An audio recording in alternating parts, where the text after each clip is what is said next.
소중한 이와 나누고픈 따뜻한 이야기.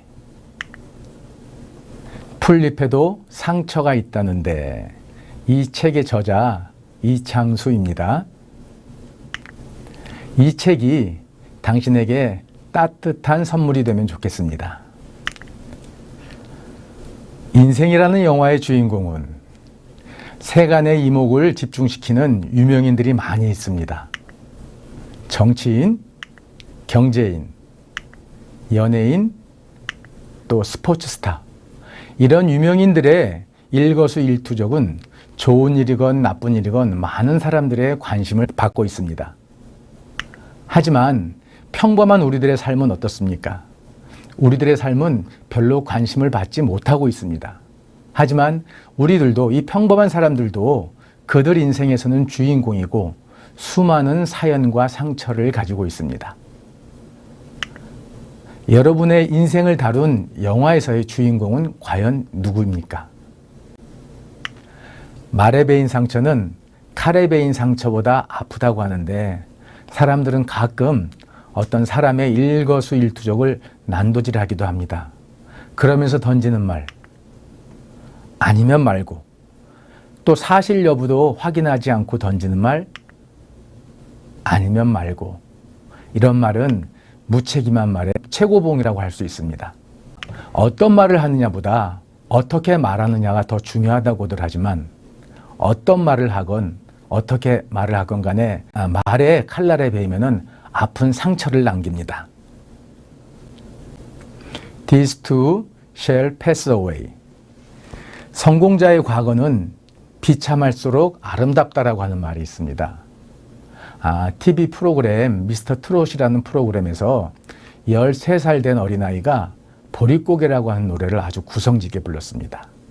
그런데 공교롭게 심사위원 중에는 그 노래의 원곡자가 있었는데, 이 원곡자는 그 노래를 들으면서 눈물을 주르르 흘리더라고요. 그는 그 노래를 들으면서 자기가 배를 골아가며 힘겹게 살아왔던 어린 시절이 생각나서 눈물을 흘렸다고 합니다.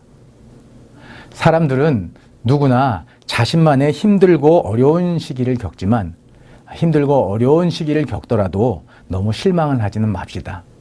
아직 흔들리고 있는 중이라고 생각하면 되니까.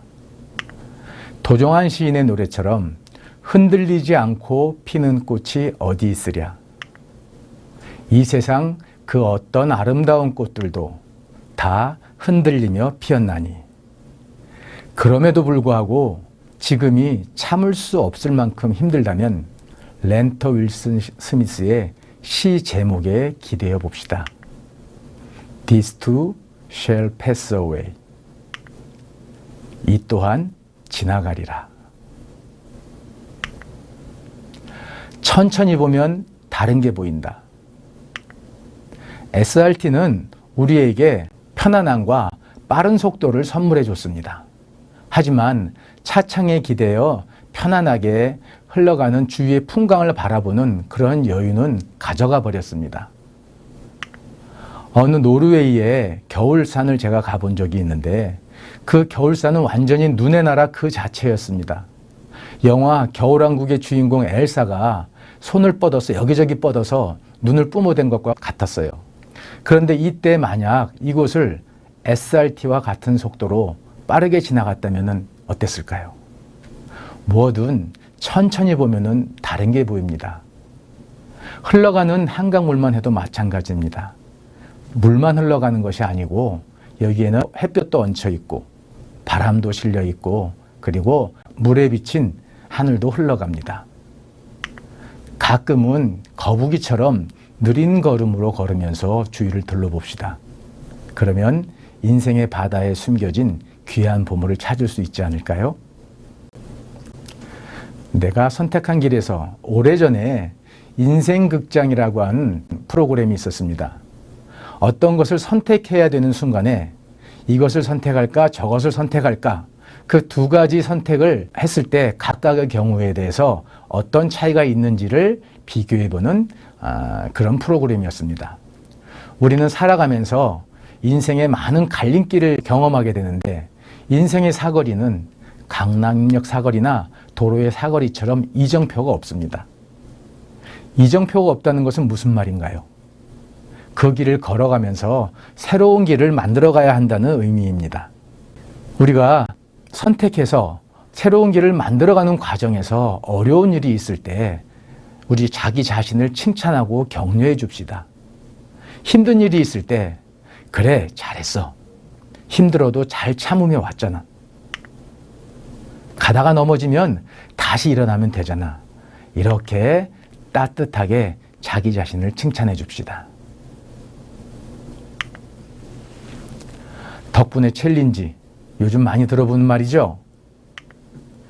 2019년 12월에 발생한 코로나 바이러스는 의료진뿐만 아니라 모든 사람들에게 크나큰 어려움을 주었습니다. 특히 그 중에서도 의료진을 너무 힘들게 했는데 우리나라에서는 의료진의 노고를 위로하기 위해서 덕분에 챌린지라고 하는 그런 운동을 실시하고 있습니다. 그리고 전 세계적으로도 유명 팝스타들이 모여서 의료진들을 위해서 One World Together at Home이라고 하는 그런 콘서트를 진행하고도 있습니다.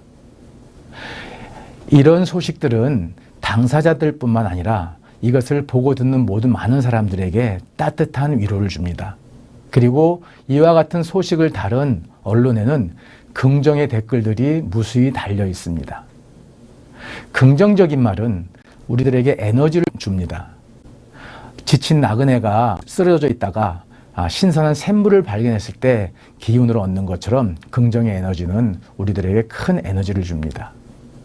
긍정의 말이 주는 효과에 대해서 다룬 실험이 많이 있는데 대표적으로 이런 실험이 있었습니다. 2개의 밥을 준비하고 하나의 밥에는 고마워, 나는 너를 통해서 에너지를 얻어, 너는 나에게 고마운 존재야, 이렇게 말을 했는데 그렇게 말을 한 밥에는 아주 좋은 곰팡이가 슬어서 잘 발효가 됐습니다. 하지만 또 다른 용기의 밥에는 야, 너는 나를 살찌게 하는 존재야, 나는 너만 보면 짜증나 라고 사람들이 이렇게 말을 하게 했더니 똑같은 기간 내에 그 밥에는 나쁜 곰팡이가 슬어서 부패했습니다. 이처럼 생명체가 아닌 밥에게도 이렇게 긍정의 말과 부정의 말이 주는 효과가 다른데 하물며 사람에게는 어떻겠습니까? 우리 서로 긍정적인 말을, 우리 인생의 길을 걸어가면서 서로 지치고 힘든 상대에게 긍정적인 말을 건네줍시다. 그러면서 야, 그래도 세상은 살만한 가치가 있구나 라는 것을 느끼게 해줍시다. 쉼표, 삶의 여백. 동양화에는 여백의 미라고 하는 것이 있습니다. 대상의 의미를 더 잘 전달하기 위해서는 보이지 않는 공간이 필요하다고 하는 것이죠. 즉, 보이지 않는 것이 보이는 것보다 더 넓고 깊은 것을 나타낸다는 의미입니다. 공간이 없는 그림은 우리를 숨가쁘게 합니다. 우리의 삶도 마찬가지인 것 같습니다. 우리가 무엇인가 휩쓸리지 않기 위해서는 우리의 삶에 여백을 둘 수 있는 지혜가 필요합니다. 즉, 공백과 쉼표가 필요한 것이죠. 쉼표를 찍을 수 있다는 것은 내가 스스로 멈출 수 있다는 의미이며 또 언제든 다시 나아갈 수 있다는 의미이기도 합니다. 쉼표, 우리 삶에 여백을 그리는 일입니다. 따뜻한 이야기를 함께 나누고픈 당신의 소중한 사람은 누구입니까?